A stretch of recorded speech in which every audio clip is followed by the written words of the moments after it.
It's time to start. So if I can just have your attention. It's 11:30. I now would like to call the meeting to order.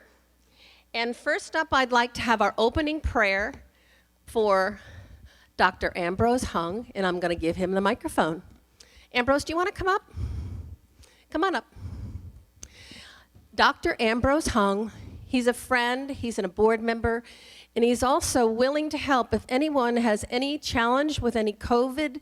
He is an expert, he's a doctor, and he is available to you to be of counsel if you need it. So I'll just say that. Here you go, Ambrose. Thank you, Pat.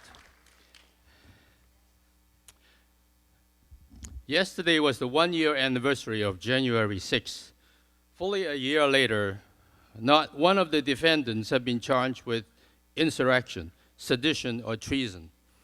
Most were charged with trespassing on the restricted government grounds, and some were charged with assaulting the police. No weapon has been found on any of the defendants, and no policeman has lost his life due to violence on that day. Nevertheless, the defendants have been called insurrectionists, and they have been detained in the D.C. prison and elsewhere since their arrests. They have been denied bail and have been denied contact with their families, friends, and even attorneys for their defense. Here is a partial description of what happened when Representatives Green and Gohmert finally met the detainees. Moments after Representatives Green and Gohmert entered the room, the inmates broke into excited yelling and triumphant shouting, astounded by a visit from two sitting members of Congress. The inmates were overwhelmed with emotions, some crying, almost all emotionally shaken. One inmate asked to hug Congresswoman Green. Many January 6 inmates had not seen their families in some time and expressed a sense of hope after such a long period of isolation from the outside world. As inmates gathered round the representatives, chants of USA, USA rang out. Inmates began to form a line to shake hands with the representatives. Congresswoman Green began by asking the questions of the inmates.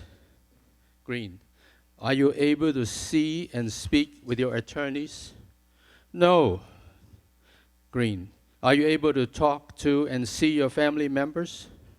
No, I haven't seen my family since April. Another, I haven't seen my family's faces since all year. Green, do you feel like you're being treated fairly? Inmate, no, absolutely not. We only get 5 hours a day out of our cells, which is better than 1 hour. We were held for 23 hours a day when we first got here. Green, tell me about religious services. Are you allowed to have religious services? No, we do our own. Staff of both Congressman's office were shown the condition inside of cells and community showers. Recently removed mold, dirt, and other stains were clearly visible. Inmates claimed that the Marshal Service had come through their area days before and cleaned it up. Some inmates disclosed that when they arrived in the area, the cells were crawling with rats and bed bugs. The air circulation in the individual cells is so minimal, the human feces and other smells begin to fester and pollute the air. One elderly inmate, 71-year-old, was in such poor condition that his lower forearm had turned purple and his thumb black. Many inmates suffer from a variety of health and dietary issues, one with a broken finger, another from celiac disease. The inmate with celiac disease must go days without eating because the jail will not accommodate his dietary needs. Other inmates claim that the jail inserts chemicals and hair into their food.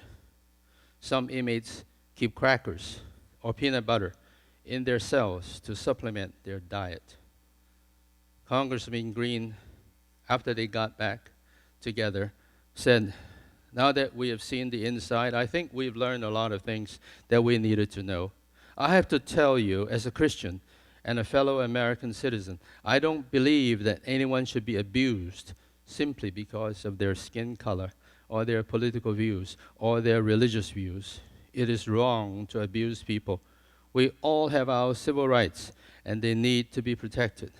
And here's something else you need to know, she said to them. It is a hard time for all of you, and it's a hard time for most people, especially being incarcerated. But don't lose hope. Don't lose hope. All the inmates shouted, never.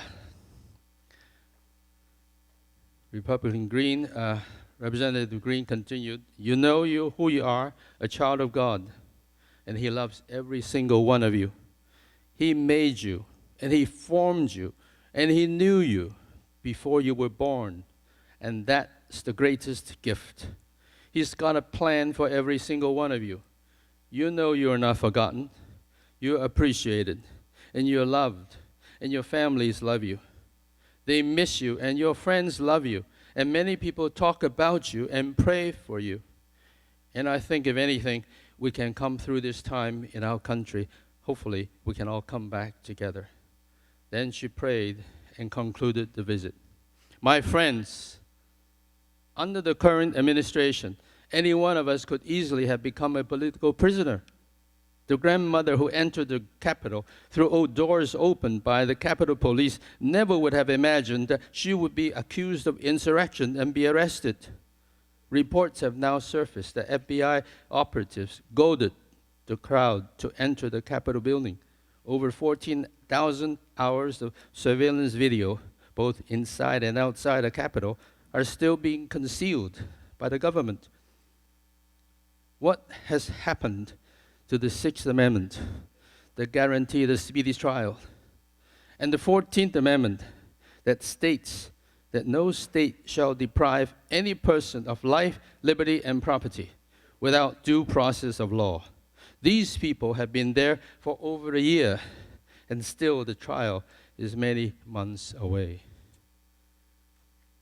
Now, let us unite our hearts in prayer. Almighty God and our dear Heavenly Father, we are thankful that you have preserved all of us here during the past year. As 2022 begins, we are reminded of your words in the book of Isaiah. Prepare the way of the Lord. Make his roads straight. Every valley will be filled, and every mountain and hill will be made low, and the uneven will be made level, and the rough places a plain, and the glory of the Lord will be revealed. As we survey the landscape of this nation, indeed a lot of crooked ways need to be straightened. A lot of broken places need to be fixed. A lot of shattered dreams need to be restored. We remember the January 6th detainees that are languishing in the jails. Pray that they will get a fair and speedy trial and be released back to their loved ones soon. We pray for America, that it will not forsake the Judeo-Christian principles on which this nation was founded, that we are all created equal, and that our inalienable rights of life and liberty come from God and not from government. Yes, a great challenge lies before us. In our frailty, in our old age, are we up to the task, we may ask. Yet we are again reminded by your promise in Psalm 92, those that trust in God shall flourish like palm trees and grow tall as the cedars of Lebanon, for they are transplanted into the Lord's own garden and are under his personal care. Even in old age, they will still produce fruit and be vital and green. Oh Lord, at the beginning of this new year, we are praying and saying yes to your call. You are the God who began a good work in us, and you will carry it to completion. We are not relying on our own strength, but trusting you to give us the power to accomplish the tasks, to resist evil schemes, to persevere during difficult times, and to sacrifice in order to influence the world around us for your glory. In you we trust, and in your mighty name we pray. Amen.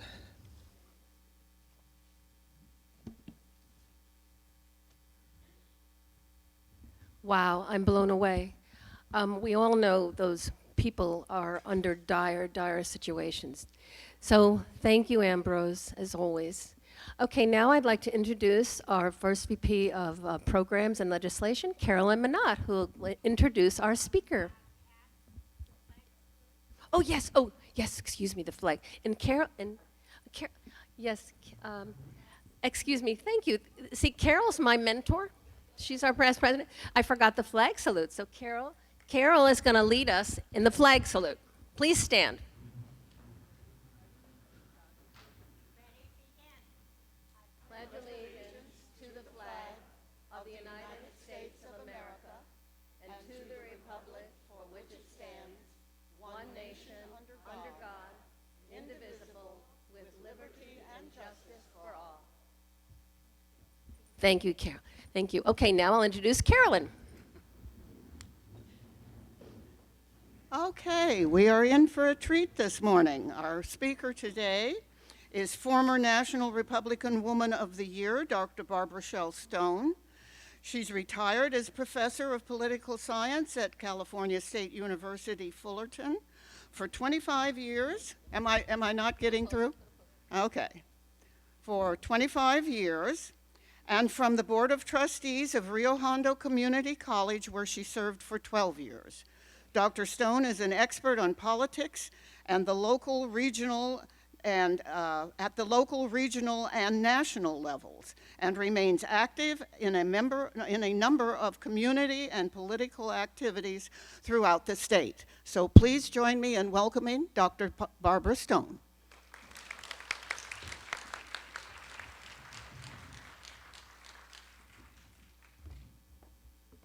Thank you, ma'am. Delightful to be here with some very long-time friends. Hi, Shirley. Do you realize all the doctors around?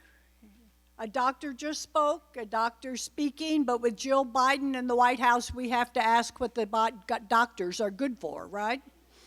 And an EDD is not good for a whole lot. My apologies. I am simply a PhD in political science. If you get sick, that doctor is the one that we need. All right, my dears. I appear before you today as a political activist. I am interested in what we can do in the coming year. So if I don't talk about January 6th, I'm not going to. Well, you can't do it and not talk about, among other things, Donald Trump. And does every person in this room understand that the Democrats have to talk about Donald Trump? They have to talk about the insurrection.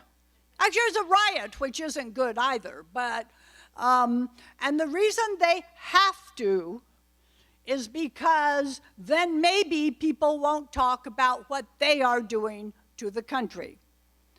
I just sent back to a cousin of mine who is very conservative and sent me something Victor David Hansen had written. If you hear the man or see his stuff, he's a very smart guy. He's worth paying attention to. And by the way, I say that because there are other people that would appear smart, but I'm not interested in paying any attention to them, one of whom is Dr. Fauci. Okay, coming back. There's no point. But if you look out here, Democrats, Brucey sent me this, and I told him that my New Year's resolution is politically, I am not going to mention Donald Trump. Donald Trump is not on our ballot. Donald Trump is not president. And I want to talk about Joe Biden and the lovely Kamala. You realize what they've given us? You can either argue that I need to tell you this story, and only because I'm in this club. Somebody went, ooh, hoo, hoo, Barbara, you're so dynamic. You should be on television. My answer was, honeys, I'm 40 years too old to do a television show. To which my next thought was, what am I saying? I'm the same age as Joe Biden. So somebody's missing something here. You have a man who never was particularly good. He began plagiarizing in law school, so what's changed? But he never was very good. His analysis is lousy. You put him in charge of American foreign policy. Who was it? Bob Gates said you had a man, nice guy, who's been wrong on every major issue for 40 years. And now we can add a few more years because of Afghanistan. And you made him president. I think I have something profound to say about this. Joe Biden was supported by Jim Clyburn, who is the black Democrat congressman from South Carolina, who delivered the nomination to him in South Carolina. And the reason he did, he told the world, was not because he loved Joe Biden, but because he could not have Bernie Sanders at the head of the ticket. Does every person in this room understand that the next person in line for the Democratic nomination was Bernie Sanders? So then when you go, why has Joe and his administration and what's out there, and in fact, if any halfway sane Democrats are watching this, why would your party go crazy off the left edge?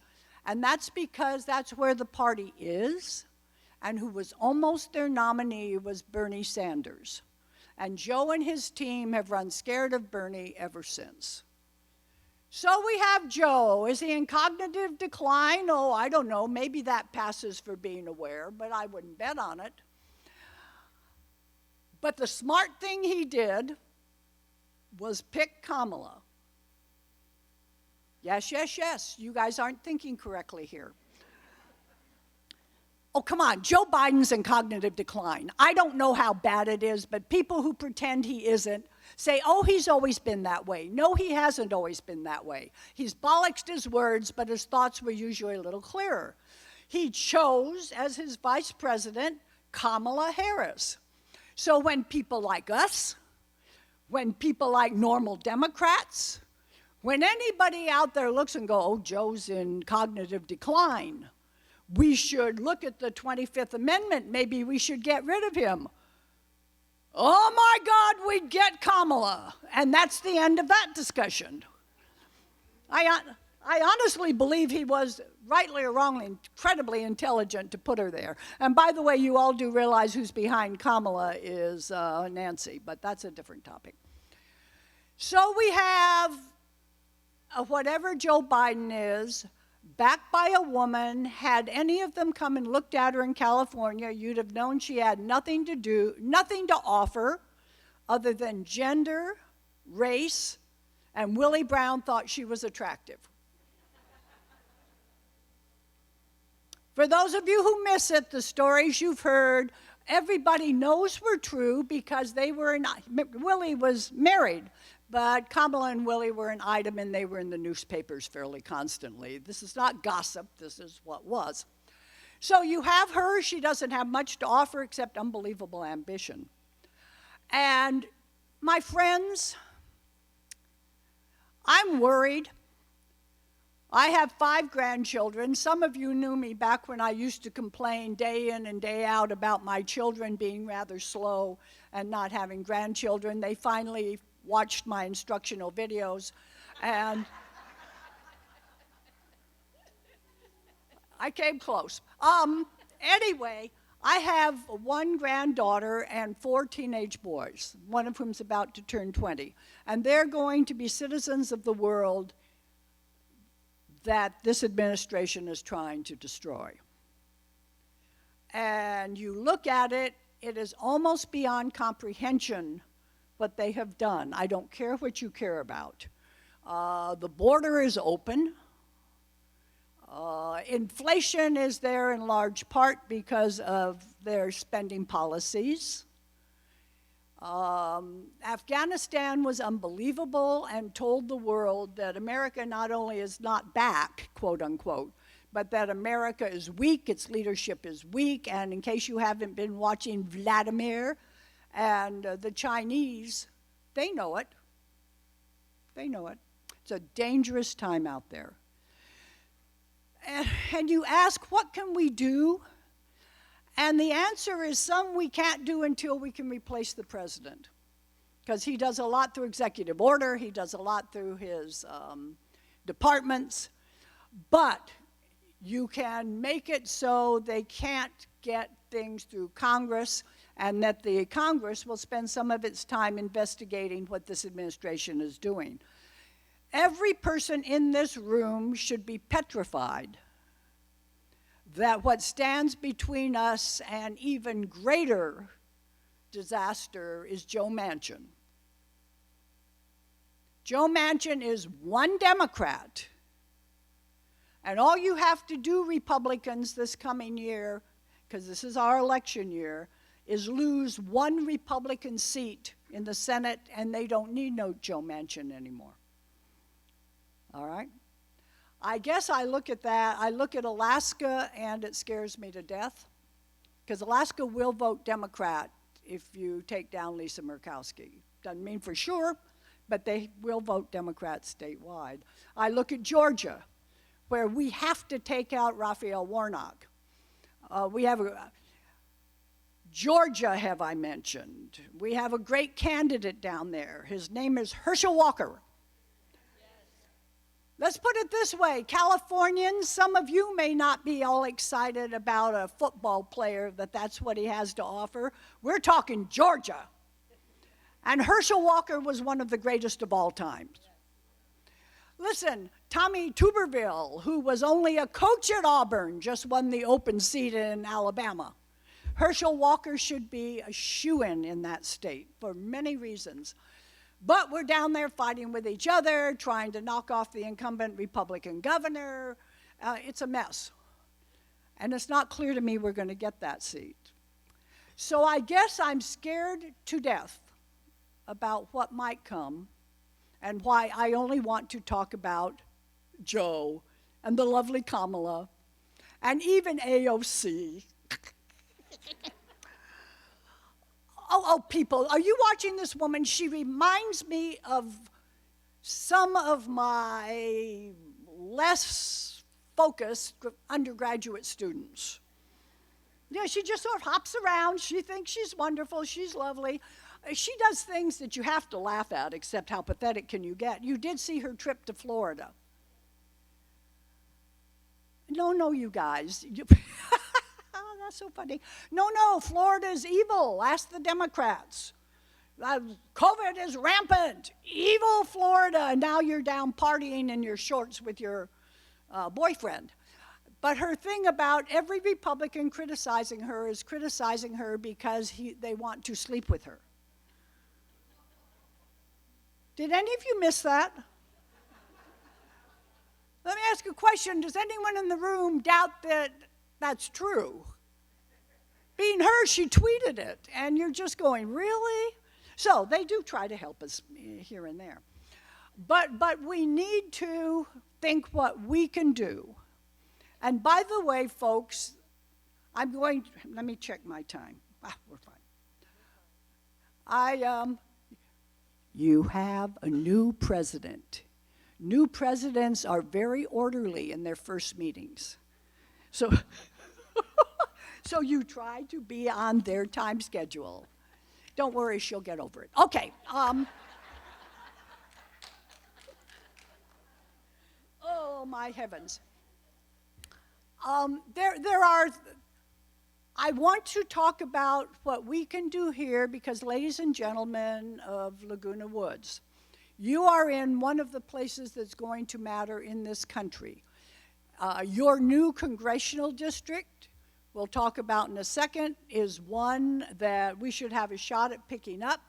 It's not going to be easy, but the way that district was drawn, a good Republican should have a good shot. And while Katie Porter has millions and millions of dollars, she is still in a reasonable district for Republicans, an acolyte of Elizabeth Warren's. And you guys need to get her. But let's talk about some things I think work and some things I think don't work. I want to look at Virginia on my way to Orange County. Virginia is always interesting. They hold their gubernatorial election immediately the next year after the presidential election. So if voters have buyer's remorse about the president, it shows up in Virginia. In recent years, Virginia has voted Democrat for president. Actually, most of the state has been Republican, but then they get knocked out by Northern Virginia, Fairfax County, Loudoun County, where those people work in D.C. That's what they do. They're federal government employees in many cases.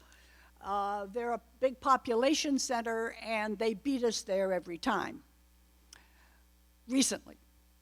By the way, it's probably useful to say, and it's going to be important to me here, that Donald Trump did not run well in Virginia. He managed to lose, for those of you that know the state at all, down around Virginia Beach and those places where he wasn't popular in Virginia. That's the way it is. So we have that, and we have Joe. A friend of mine, former student, close friend, who is a bit of a risk taker, went on a cruise before the election in Virginia that had many people on the cruise from D.C. He said from D.C., but it turns out to be they were overwhelmingly African American or overwhelmingly black.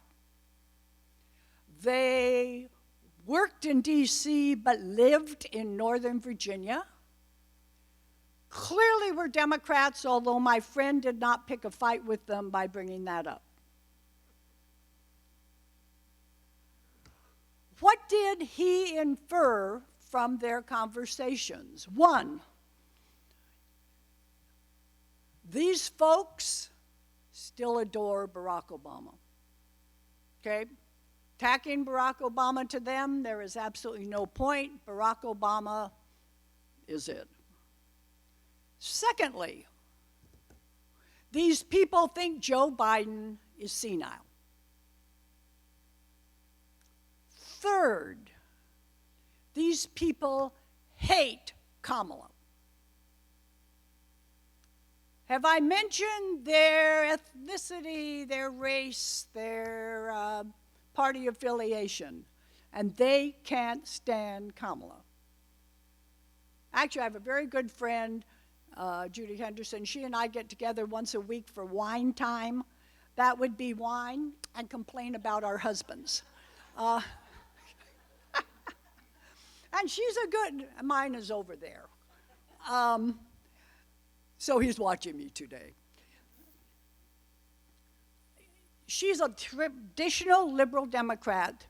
The two things she has going for her in here is she's not a racist. And secondly, she hates Kamala. She just does.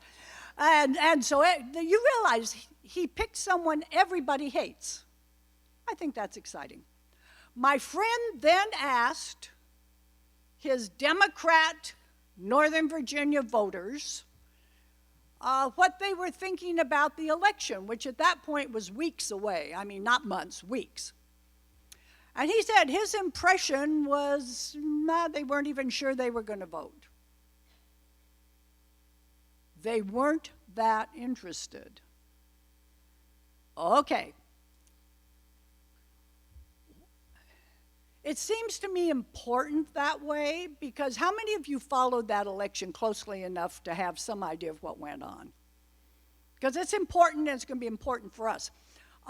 Terry McAuliffe had been governor of Virginia. They have a very short term limits there. He came out of the Clinton campaign. He ran against Donald Trump. Morning, noon, and night, he ran against Donald Trump. Except Donald Trump wasn't on the ballot. And voters of Orange County in California, that just didn't fly. You had a state where you had a number of voters who did not like Donald Trump, but Donald Trump was not on the ballot. And Glenn Youngkin was able, every time it came up, to go, Donald Trump's not on the ballot, I am, let me tell you about it. Picking Trump to run against was a huge negative for the Democrat nominee. Of course, he then helped himself by saying parents should not have any input into what their kids are taught, right? So, with help like that, my wine time friend, the next wine time, she said he just lost the election, and she turned out to be correct. All right, if Donald Trump would do everywhere what Donald Trump did in Virginia, we will sweep the country. Because what he did, apparently, though, while Youngkin was going, I'm not going to talk about Trump. He was talking to Trump. It came out after the election. And the former president cooled it. This is not a state he ran well in. He cooled it. However, right before the election, he held a, quote, rally. It was virtual. It was with his people. And he went, Glenn Youngkin's a good guy. You all make sure you vote. So the Trump people knew it. The Trump people voted for the Republican. But the Democrats had nothing to use against the Republican nominee for governor. I think that's important. Very important. So now we come to California. All right, you guys, just for fun, if you want to talk about the recall, I will be happy to. I have no intention of making it part of my formal remarks, other than to say what went wrong. Okay, people don't like Gavin Newsom. People don't respect Gavin Newsom. What happened was our boys, they were all boys, running to replace him. It's not the only thing. Two things happened. One is they ran for the office. Elect me, I will be better. No. Kevin Faulconer did this. And the bear I've still never understood. Think about it. Come on, we're going to, well. They forgot they were attacking Gavin Newsom. They went, I would be a good governor. Not, don't you remember, he locked you down, he closed your business, he wrecked your employment. Towards the end, they started talking in general terms and about themselves and lost track of Gavin Newsom. Secondly, frankly, when Larry Elder entered the race, it actually was a very bad thing because you had somebody, one, who's Republican, two, people knew it, and three, Newsom could tie to Donald Trump. All right? And so I think that's what happened, but it leads me to this great conclusion, and it's all I'm going to say about Gavin Newsom. Do I think he could lose? Absolutely. Because people still don't like him, and he's still what he is. But my personal belief is that he can only lose to a nobody. Where all the voters are voting, yes, I like Gavin, or no, I don't like Gavin, not do I like this other person. Side story, and then I'll move quickly on. Not too many years ago, any of you who follow professional football, the Raiders moved from Los Angeles to Oakland. And Mr. Davis just took the city of Oakland to the cleaners. Oakland laid out all kinds of money on a new stadium, on everything, but the raiders got all the money. Eventually, the people of Oakland were not happy. The mayor who made those deals was a man named Elihu Harris. He was turned out, he ran for the assembly. Ladies and gentlemen, it was a district that is so Democrat, we did not even run anybody. They had a knockdown, drag-out primary, and when Harris won, he just sort of closed down because there was nothing else. There was a person on the ballot. I have no idea why I remember her name. Her name was Audie Bach. She was a member of the Green Party. Nobody ever heard of Audie Bach, nor were there Green voters there. But people were truly angry at Elihu Harris. And they did what they do in those circumstances. They went, well, he can't lose, but I'm going to show him how mad I am at him. And Audie Bach won. The little green lady went off to Sacramento. Yes, she did. And it was not because anyone, other maybe herself, voted for her. It's because they were mad at Elihu Harris. I can see people getting mad enough at Gavin Newsom to vote for whoever is running against him.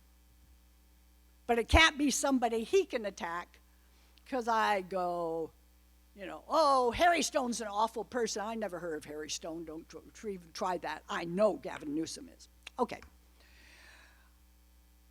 Oh, come on, you know as well as I do, where we can make a contribution is to the House of Representatives. California is going to be incredibly important. We have to somehow hold the seats we won 2 years ago. It won't be easy with the reapportionment. And we have to pick up some.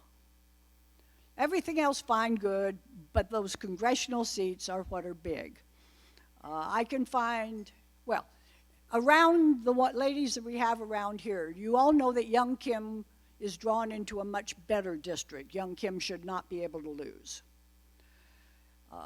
Michelle Steele had a choice because there's this new coastal district, there's a more inland district.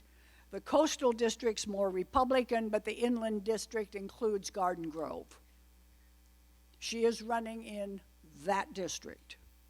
So as I say, you all are right here in Katie Porter running up and down the coast. Katie Porter has unbelievable numbers of dollars. But as I say, it's Elizabeth Warren running. You all need to get her somehow. And far be it from me to pretend I know everything. There are places you can find votes. By the way, does every person in this room understand that nationwide, where Republicans are picking up votes, is Hispanic populations?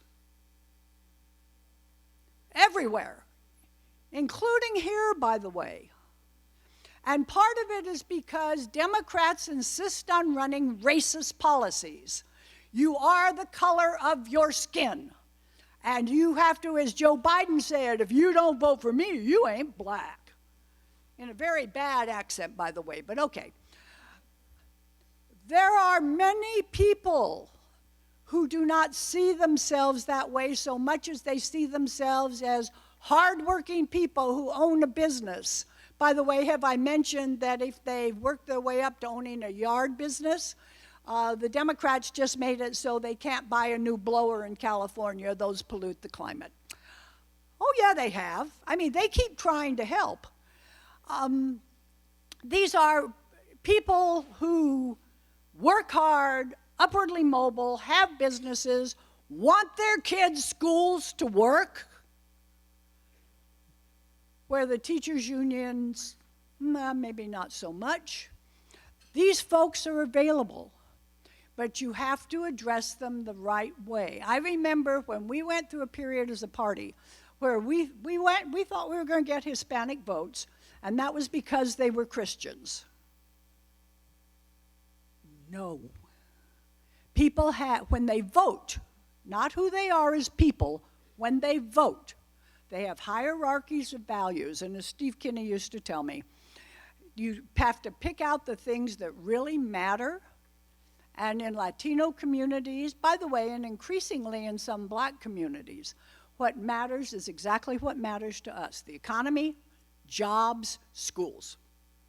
And you approach it that way, not from other oddball things you might think of. And we're going to have to live with things like mail ballots going to everybody. But it strikes me, watching what happened in this last election, there were lots of Republicans who weren't voting. Because across the country, there were huge numbers of new ballots, but a reasonable number of them were Republicans. So we need good candidates. We need candidates that fit the community. We need, when people meet us, they should not think they're meeting strange people. They should think they're meeting intelligent people who care about everybody and their communities, and we can do a lot of good. And I'm going to, almost perfect. By the way, it's so nice to be in a crowd that you all aren't 30 or 40 years younger than I am. Did it ever occur to you this is how you would be keeping time? Oh, well. Racism is, this is the last thing I'm going to say. Racism is ugly. The civil rights movement, which, by the way, a higher percentage of Republicans in the U.S. Senate voted for the civil rights bill than Democrats did, but that's just a cheap shot. We believe we believe what Martin Luther King said about judging people by the content of their character, not the color of their skin. We believe that. The other side does not. Having said that, my dears, I am very serious that populations that the Democrats think are theirs can be ours, at least the people who are good citizens and who want to advance.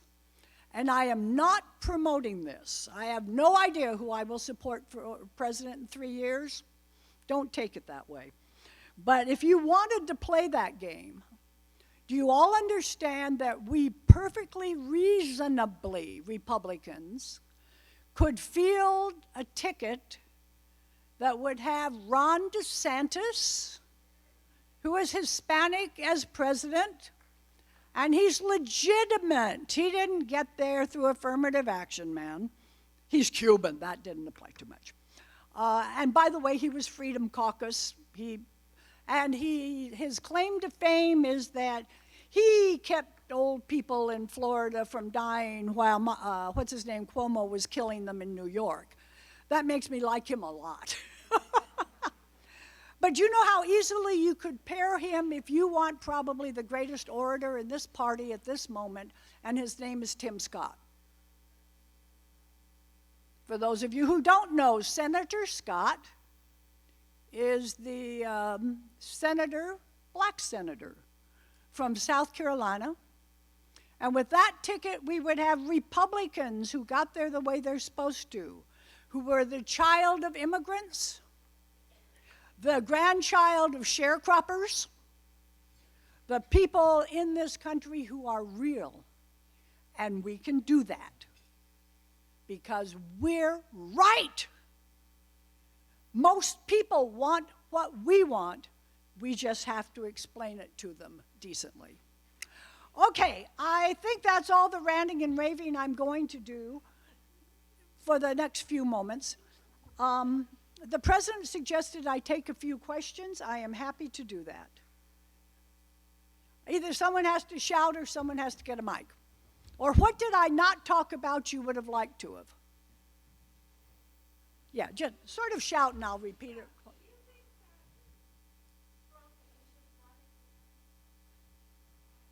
Do I think that Trump should run again? How's this? I believe with all my heart that the answer to that question will lie in the next couple of years. All right, what happens, what he does, how he goes. He is distressing me because his focus is on attacking other Republicans. Secondarily, he distresses me because he keeps talking about people as rhinos, Republicans in name only. California Republicans, we've been through that fight where we went after each other for who was the most conservative, and in the end we killed off so many people no one cares what we think. And of course I find it hilarious that the person saying that has changed registration 7 times in the last 15 years. But one never knows. And remember, I used the Virginia case to tell you what he could do. So don't ask me now. Does that make some sense? Because I honestly believe this with all my heart. If you look at the Trump administration, good heavens, guys, and compare it to what's going on now, and every place they're causing problems, it was so much better. Even in foreign policy, I am absolutely convinced half the world believed Donald Trump was nuts, and that's good. They thought Ronald Reagan was nuts too. No, don't you remember this? And that if he said, you do that and my button's bigger than yours, they looked and they went, oh yeah, he might. And you notice North Korea quit firing its missiles. So, if the administration was good, you have to separate it from the man, but you can't separate it from the man. So ask me in a year and a half. That was a long answer, but that's... I saw a microphone wandering someplace. Yes, yeah, thank you, and thank you for coming today. My concern is election integrity. Between Mark Elias and his cronies at Perkins Coie, Stacey Abrams and undoubtedly thousands of others, mass mail-in ballots, no signature required, no identification, ballot harvesting, ballot dumps at 2 a.m. in the morning. How can we trust elections? What are your thoughts and comments about election integrity? Thank you. That's an excellent, and by the way, anytime a speaker goes, oh, that's a good question, that means she's thinking, what am I going to say? Because that, of course, is a huge topic. Begin at the top, and I'll bring it right back to, darn it, you guys, you can't let them keep the House of Representatives, where they can jam through that stupid elections bill where they want to federalize elections. If they get that, then, honey, all bets are off, and we have to figure out something, because the country will look like California. We're the only place that ballot harvesting is legal, and it's legal in California. However, our people, have I ever told some of you our people are slow, but we're not stupid? First election under ballot harvesting in California, we got killed. I remember talking to young Kim's husband who went, they will never do that to us again. And so, of course, the next election, we ballot harvested. So don't be idiots. Take the tools available to you. Now, having said that, and I believe everything I just said,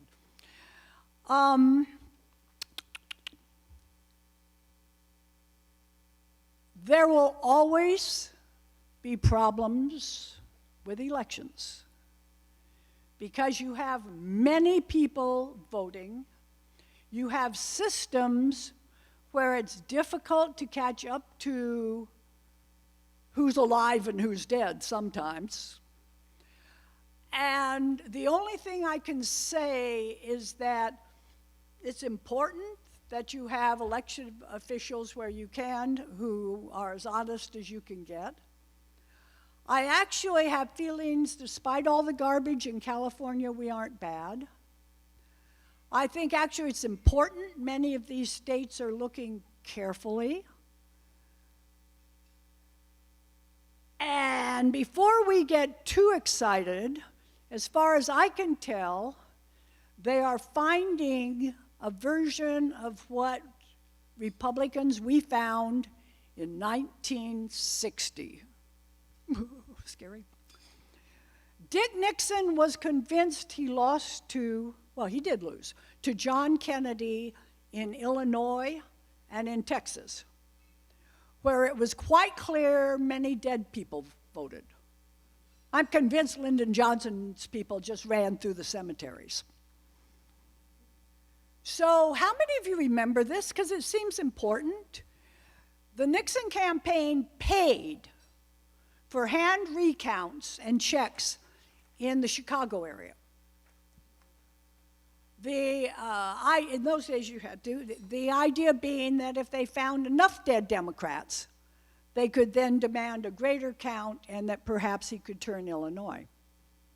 They found a lot of dead Democrats, but honey, they found a lot of dead Republicans too. Because where that's how the game is played, it balanced out. I just saw this last election in Florida.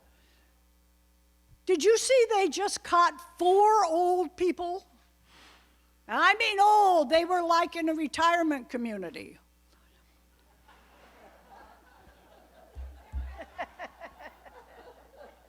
I'm sorry, I feel your pain, and if we can't laugh at ourselves, what's the point? Anyway, the bottom line is these people clearly, they have them nailed. They voted multiple times, either here or in different states and whatever. 2 of them were Republicans, 2 of them were unaffiliated. Those were not Democrat votes. So I guess I'm not sounding as pure as I should, but it's that you have to do what you can do. You have to make sure that that federal law never passes. And we have to watch. And if we aren't watching, guess what will happen? And if cheating happens, everybody figures it out, and it's more or less evens out. But if one side quits watching, then it's all over. That's how you can assure it. And by the way, your candidates' campaigns should be having, if they're not doing this, find another candidate. Should have somebody in there watching the counting, watching the doing this, watching the doing that. It's legal, you have to do it. One more, maybe? Oh, wait, one, two. Yes. Go ahead, Joyce, I'll shout it.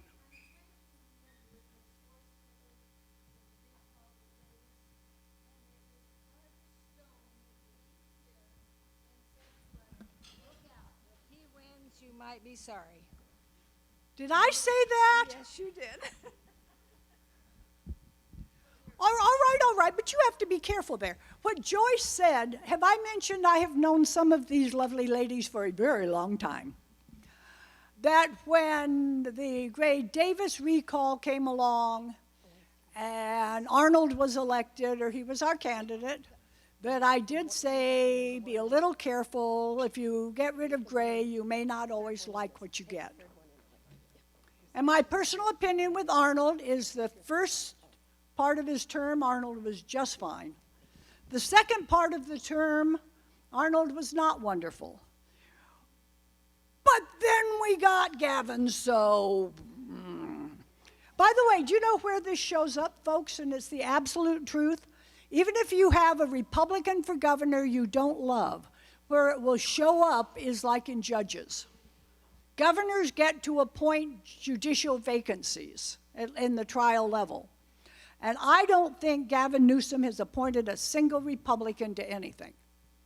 Plus, the Democrats he's appointing lean heavily towards public defenders. At least with Arnold, it was 50-50. So, what can I say? One last I thought I saw, and then, by the way, if you get your salad, feel free. I won't be insulted. Just don't chew with your mouth open. How do you feel about the civil lawsuits that are encouraged against other citizens for reporting crimes, like in Florida? I think the Republicans started that. And now Yeah, they did. rampaging through the economy and through our nation. What she's referring to is, and when they did it, I went, oh, you guys, please don't. In Texas, they got very clever. Texas, have I mentioned, is Republican still.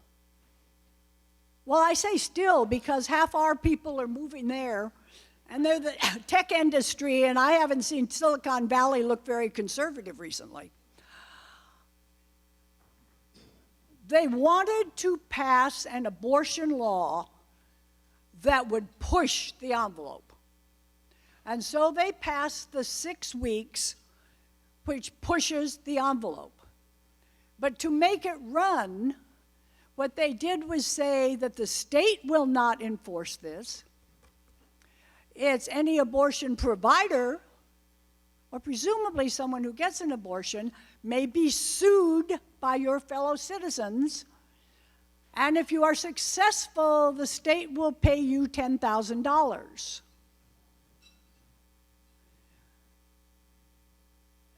I have a question. Does everyone in this room understand that I don't care if our fellow Republicans did that? That's as bad as some of the stuff they're doing in D.C. to our people for our beliefs, twisting this system in ways that cannot have good outcomes. You can't have a good outcome off that. And of course, Gavin picked it up. And so Gavin and his people are going to have laws, I think it's guns they're aiming for, that no gun, you can't sell, manufacturers can't sell guns in California, but we're not going to enforce it. Just all of you can sue the gun manufacturers. Blah, blah, blah. It's a terrible thing. Whoever thought it up should be shot. You're doing the gun, yeah, anyway. That you opened a Pandora's box, that what are you fools doing? Being too clever by half. So, that's my opinion. Folks, I hope this. Barbara, I have a question for you. Oh, yes, President. Thank you so much. What a wonderful talk. I don't know about We appreciate your perspective.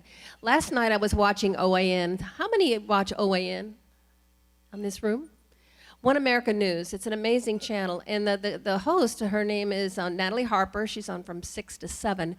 One of the last things she says was, we have to be an effective resistance like the Democrats. So can you address, how can we do that, Barbara? We live in California. Did you catch the question is how can we be resistant? That term politically, remember when Donald Trump was president? I assume this is what she's talking about. When Donald Trump was president, both never Trump Republicans but Democrats became the resistance. What that meant was they resisted everything he did. Wherever you could get in the way, you did it. All right? Pat, you asked for an opinion, I'm going to give it. There may be parts of the country where that's applicable. We live in California. What do you want to do?